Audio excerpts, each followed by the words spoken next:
I'm here to show you how to use Repel gel barrier sealant to get rodents out of a structure. We're in the homeowner's garage right now, and he had mice coming into the garage. He used glue traps and snap traps with peanut butter on it to attract the mice, and he caught a few the first day. But it's been 2 weeks now with a new set of glue traps and snap traps. He has not caught one mice. Now, what happens is the mice actually become trap shy. So do the rats. They're very intelligent. So what they will do is they'll actually communicate and tell the other rats and other mice not to come into these traps anymore. So I'm here to show you how to use Repel gel barrier sealant to remove them out of the structure, and also even help you dry them into these traps. You can get these linoleum tiles. This is 12 by 12 at any local hardware store. They're very inexpensive. And then what you want to do is cut them into strips.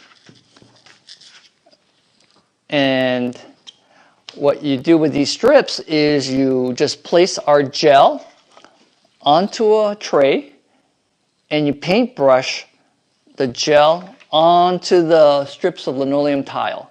The reason you do that is because in a garage, most of the time where the mice and rodents are traveling is on the cement. So our gel will actually soak through that cement. So you need a non-porous surface. You can do silicone gel, but the homeowner wanted to be able to remove the product after we drove the mice out. So we're using linoleum tile, and we're going to paintbrush it right onto the strips, and then we're going to put them alongside of the wall where the rodents are traveling. And you know where the mice and rats are traveling because you can see their urine trail, their feces trail, or the rub marks. And the rub marks are the black grease marks the mice and rats leave when they rub and go against the wall, because they love going against the wall. They love the feeling of touching the walls with their fur, which has nerve endings in it. It's called fibrosis. So after you apply the gel onto the tiles and you place it along the walls, then you might want to place some glue traps and strap traps next to them.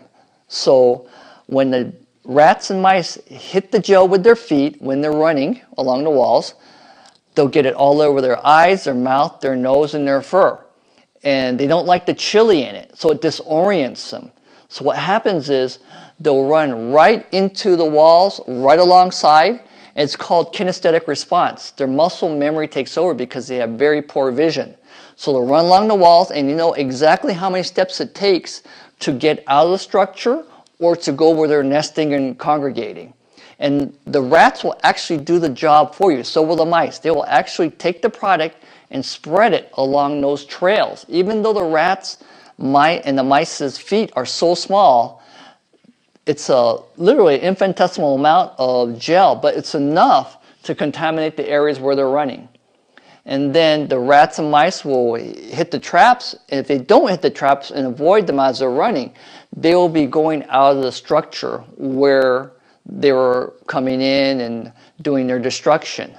Now, if you have no idea where they're coming in or where they're running, another good way is to actually get a large piece of the tile, and this is 12 by 12, and you actually paintbrush the gel as thick as possible.